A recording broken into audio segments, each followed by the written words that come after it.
And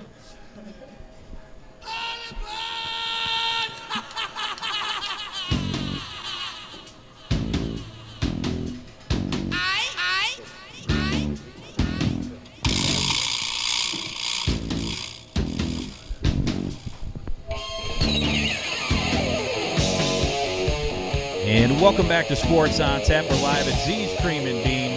We're Sports on Tap, part of the NEO Sports Insiders Network. It's neosportsinsiders.com. We're on Facebook and Twitter at SOT Podcast. And our next guest is in his 6th season as head coach of the North Royalton Bears ice hockey team. And with the assist again. Dub Bears. Their current record is 21-5. They're 8-2 in the North Coast Hockey League. Jeff McCarthy joins us. And, Coach, thanks for joining us tonight. Two-time guest.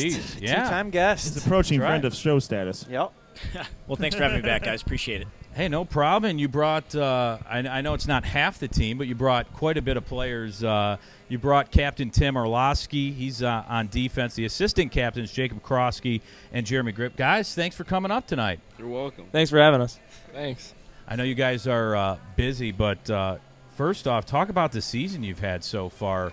21-5 this year, and, you know, a very impressive start to the season. And talk a little bit about your team and how it's going so far this year. Sure. So, yeah, 21-5 is pretty impressive overall, but I think more importantly, we're 8-2 in league play, which puts us in first place in the North Coast High School Hockey League. There we go. And the way we're doing it is even more impressive from a coaching standpoint. You know, I'm pleased with the guys. We have in league play 50 goals for through 10 games, so averaging 5 goals a game. But more importantly, we've only given up 9 goals in 10 games. And when I look at the 8-2 record, you look at those 2 losses, and they were a 1-0 loss to St. Ignatius, their 2-team, and then a 2-1 loss to Team Audi of Menor. And in both of those instances, we had several shots on goal and just couldn't find the back of the net. I thought we dominated play. So, you know, a puck bounce away from 10-0 in league play, and again, 21-5 overall. These guys have worked their tails off. I mean, we have some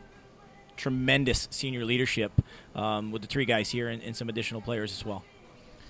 Tim, let's talk to you first. You're the captain of the team. You're the team leader. How much pressure does that put on your shoulders? You know, especially when, you know, you're 21-5 this year. You're the team captain. A lot of responsibility falls on you. Talk a little bit about how you approach that this year. You know, it's not all falls on me. These guys take it over. There's a freshman that's taking it over too. I mean, everybody on the team works hard. Everybody wants to win the game. Everybody has the heart. It's just putting the work in. You know, there'll be games where we show up, and there'll be games where we don't. It's just one of those things where, you know, everybody has to show up and actually want to play the game. And so far, we're actually doing good. I mean, those 2 games, I don't know, just bounces didn't go our way. I mean, there's nothing we could do about it. I mean, so. And that happens.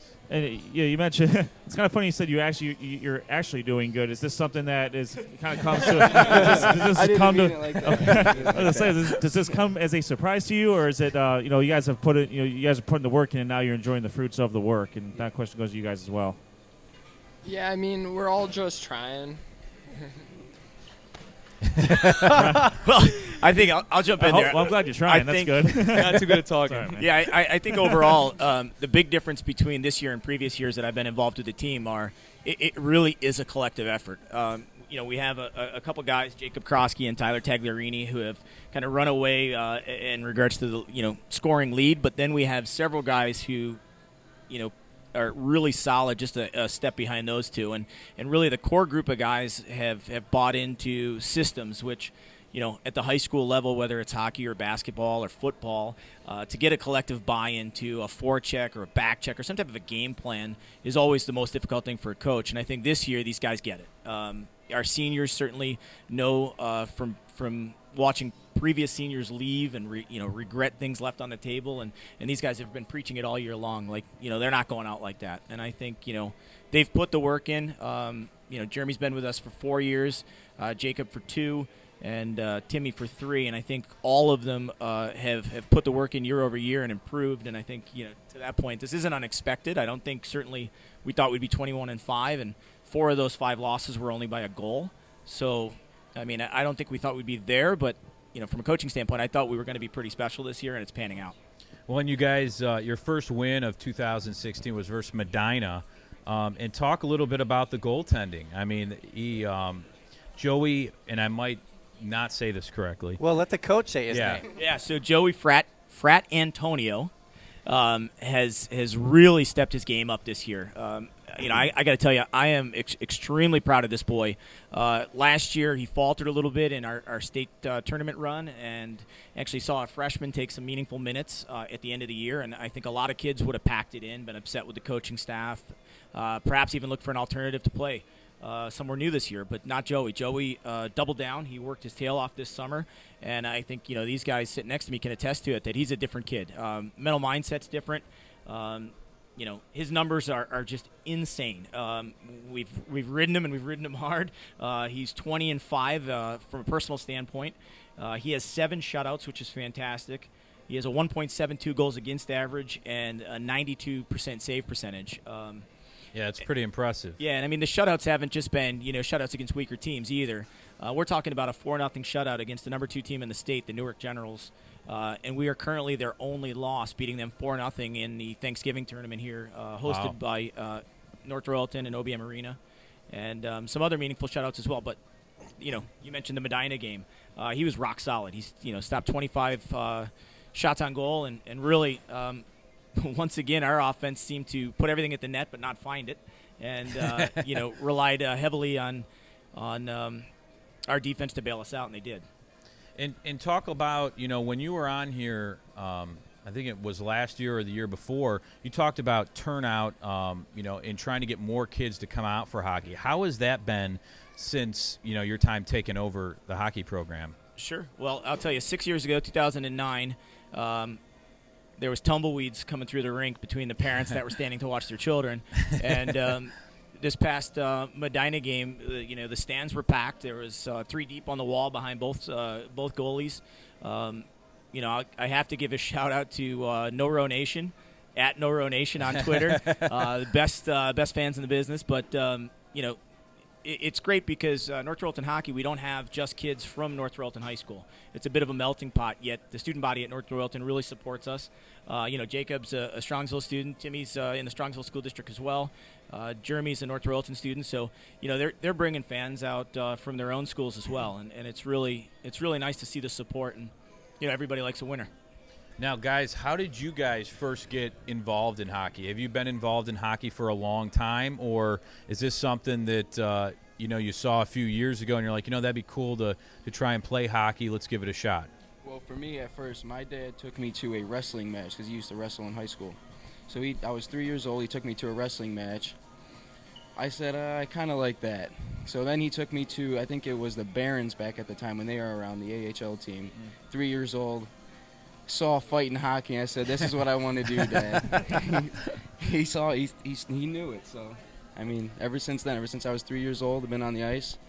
Bob Krosky, his dad, has been my coach almost all my life. He was my first coach, and I was going to be my last coach. So, one of my last coaches. That's pretty cool. What about you guys? No, yeah, for sure. My dad was my inspiration. He played D1 hockey at Kent. So, wow. So he started me off when I started skating at 2 years old. Started really playing around 3 and 4, and I've been playing my whole life, and it's really because of him, and he's helped me out along the way, and so that's me. Very cool.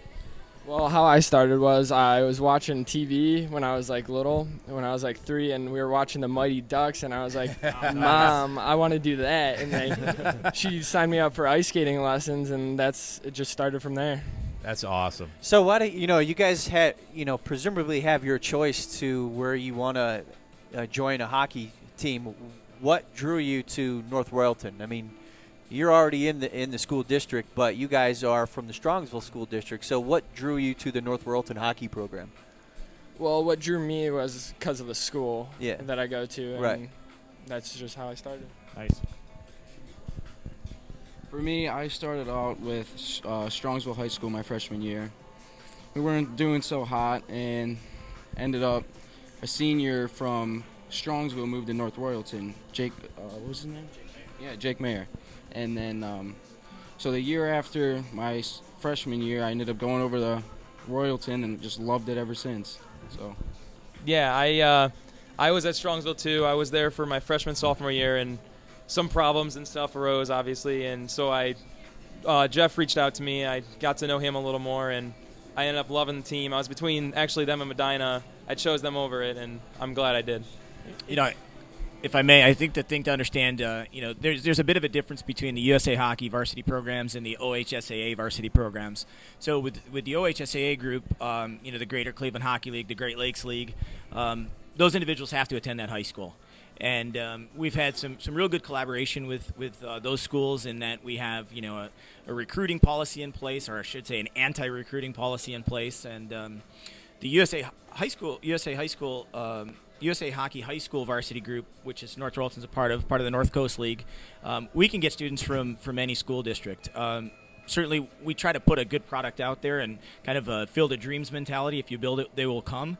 I think that was the case with both Timmy and Jacob, and we've had some great players that, for whatever reason, they're in their home program and they just feel, either limited by way of playing opportunities and or, looking for just something different. The beauty of the USA High School hockey program is we don't have game limits like OHSAA. So at the end of this, we'll play about 50 games this season. As you notice, we're 26 games in, whereas if you look on some OHSAA websites, you've got teams that are 10 to 12 games in. And I think that's a big differentiator. The other piece is we play some serious competition.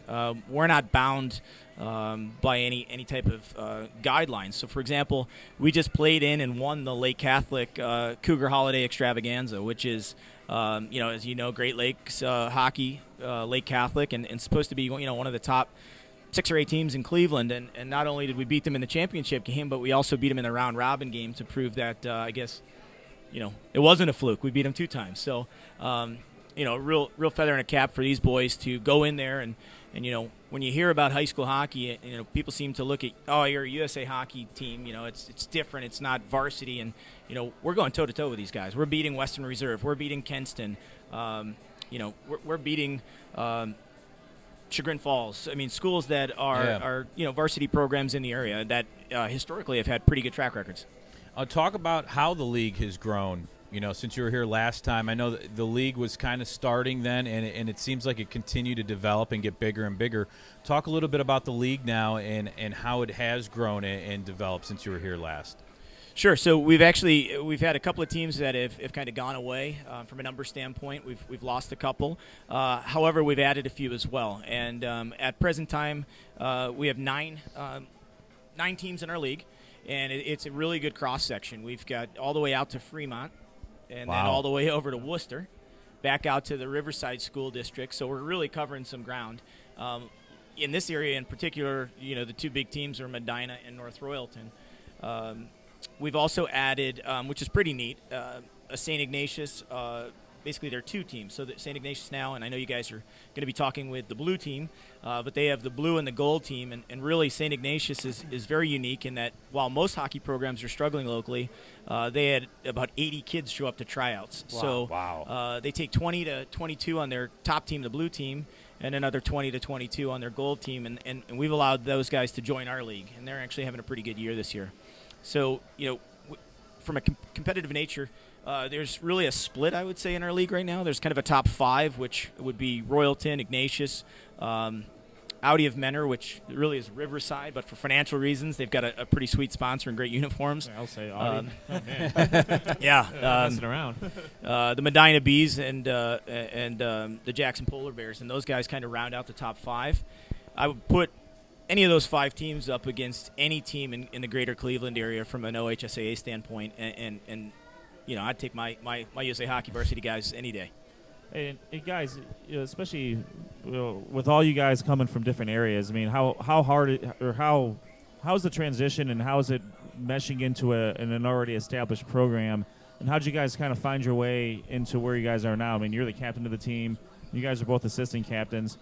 Jeremy, as the homegrown kid, how is it accepting other folks into the team, and then vice versa? How is it coming into an established program? Let's start with you, Jeremy. Well, accepting them, it's kind of difficult because the locker rooms, like when we start, is like dead silent and like nobody's talking. But like the people that've been there before are just like getting everybody to talk and like associating with everybody.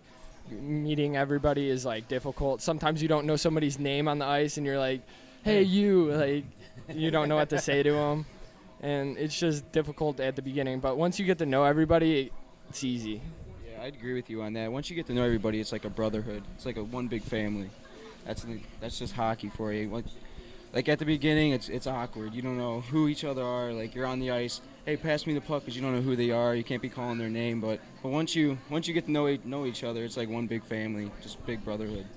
And coming in last year, I didn't know anyone except for Timmy and a couple other people, so I didn't really know anyone. I kind of felt left out at first at the very beginning, but they brought me in really, and that's why this year I got assistant captain. I started bringing in the freshmen, bringing in the sophomores, really getting to know everyone, so they felt a part of the team, because that's a big part of it.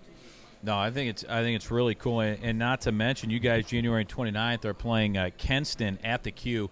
Talk about what that's going to be like. Have you guys played at Quicken Loans Arena before, Yes. and what's that kind of atmosphere like? Is it different than just going to your high school gym and playing on an ice rink, or? I mean, it's a little bit different, but it's usually around the same crowd. Nobody really. Just the only difference is the ice and just a whole lot of empty seats. To be completely honest with you. Well, yeah, there's a lot of seats Yeah. there, but what's the difference in the ice? Is it just the way they line it? Is it? No, it's a lot slower. It's a lot Okay. softer there. It's Yeah, harder to dig into it. Okay. So, What are your thoughts about playing? No, I mean, coming on the ice, I'd say it's more important to win on that ice sometimes, because if you feel like you're almost like there and that's a higher up, like a higher up team's home rank, so you go on, you really want to win that game. I mean, although the seats are empty, you kind of sometimes feel like they're packed. And Yeah. exactly, yeah. I'm sure it's probably a really cool feeling. oh, it is, yeah. I mean, the ice, like Timmy said, it's a little softer. It's not as nice, but just the atmosphere itself is really cool. Very cool. Where's your Hartford Whalers hat, dude? No, Yeah, you missed the memo. I know, I missed the What's going on here? flat brim party. Me and Jeremy both have it on. No, is that your guys' favorite teams, or is it just kind of like a fashion statement type deal? Just the Well, the since hat. Hartford's It's not, just a hat. Hartford doesn't Just a have the hat. Whalers anymore. Yeah. There's no. Oh, you know what I was saying about the Winnipeg Jets? That's what I was thinking about. Yeah, they came That's back. my They're bad. there. So But it's a retro thing then. yeah. Yep. I gotcha. Who are you guys' favorite teams in the NHL? Ooh, that's a hard one. Well, my favorite team's the Boston Bruins. Oh wow. We got a couple I know supporters why there. Coach There we likes go. the I'd say for me it's Detroit. Yeah, I'm backing up the captain here with the Detroit Red Wings for sure, all the way. A couple of original 6 teams there. Can never go wrong there. That's solid choices. Very nice. I'm assuming yours is also a Boston, Coach. Oh, he's from Yeah, there. born and raised Okay. and lived in Massachusetts until 30. So, and just so everybody's aware, Jeremy, for saying the Bruins, will be starting tomorrow night when we do There we face off go. against Look Ignatius. at that. All right, we have breaking news. We will put that on Twitter. No, I'm just kidding. I'm just kidding. Now, Coach, when you look at these 3 players, can you compare their games to any pros or? Oh, we're not. These guys got a game soon. We don't want them to I get know. too confident now. Their heads got to make it out the door. I know, Jeez. Well, but do they have any similar styles, or even ask themselves? Do you guys, when you guys play, do you compare yourself to a professional hockey player? I'd compare Jacob Krosky to the Datsuk on the ice because he just walks around everyone and makes it look so easy. So. I have to jump in there because that was exactly who I was going to say. Wow. I will say this. The maturation of Jacob Krosky year over year has been something special to watch. I think last year his mind was a little bit ahead of his body, and some of his moves that he would pull off in practice or in certain situations he would try on a regular basis were unsuccessful. And this year, I mean, he has really kind of grown into a bigger frame and really just taken the game over. I mean, Jacob through 26 games has 33 goals, which is pretty special, with 17 assists to go along with that. So he's hit the 50-point mark within 26 games, averaging about a 1.97 points per game. Wow. You couldn't get up to 2 points a game? You got I mean, something I to work. lost the that's- last game. I didn't get a point And, last and more Something to work importantly on for me, we had another senior, Tyler Tagliarini, go down with an injury, a pretty gruesome injury, broke his arm in a late Catholic game. So Jacob's really been forced to step up and take on new roles, and he's done so with ease. I mean, the kid not only has 33 goals, but 10 of them have come shorthanded, which is, you do a lot by yourself when you're out there. So that's a good comparison. So, Timmy, He's my favorite player. So. Timmy gets it. Nice. I would actually compare Timmy to like a Krug from Boston. Kind of small, heady with the puck. He has a nose for, putting the puck where it needs to be, and really difficult to get around from a defensive standpoint. I'd say Jeremy is, and Jeremy's turned into quite the player. Jeremy, my poor Jeremy, he's been here 4 years, and one game he's playing offense, the next game he's playing defense. He's killing penalties on the power play. He does whatever the coaching staff asks. I mean, he is truly the perfect player. Gripp's got 13 goals, 10 assists this year, and he's really blossomed into quite a player. He's a grinder of sorts. So you're the Matthew Dellavedova of North Royalton Hockey. Actually, that is sounds like. There we go. That's a good comparison from a hockey standpoint, and kind of dating myself here a little bit, but he's Chris Draper from the Red Wings or somebody like that. Somebody that's just not unwilling to go to the front of the net and make it ugly. Yeah. Somebody that really I don't think cares about the box score as long as we're winning and losing. It's good to watch. I mean, there's no. Outside of me, if we lose a game, I think Jeremy's probably the most upset besides myself. And it kind of is infectious in the room. All right, guys, last question. You guys are 21-5 overall, 8-2 in league play. Trying not to look ahead too much, but, you guys have a very successful season. What's the goal for you guys to finish out this season? Just you don't have to make any guarantees or anything. Yeah. But. Well, last year we made a state run. We made it to almost the semis against the Newark Generals. We lost to last year, and this year we ended up beating them. But 2 years ago, you guys went to nationals, right? Or 2 or 3. Yeah. So we're gonna try to bring that back. I'm hoping. Cool. Let's not go that far now. Let's make it the playoffs first. All right. I'm thinking big. I'm dreaming big. See, that's the captain. He's coming in. He's got to slowly roll a little bit. Understandable. Well, guys, we appreciate you all coming on and talking a little North Royalton hockey, and good luck the rest of the season. Thank you. Thanks for having us. All right, that's head coach Jeffrey McCarthy, head coach of the North Royalton Bears varsity ice hockey team, along with Captain Tim Orlosky, assistant captains Jacob Krosky and Jeremy Gripp. I want to thank them all for coming to Z's Cream and Bean. We're Sports on Tap. I want to thank you all for listening. Come on back. We have St. Ignatius Hockey coming up live from Z's Cream and Bean. We're Sports on Tap, part of the NEO Sports Insiders Network.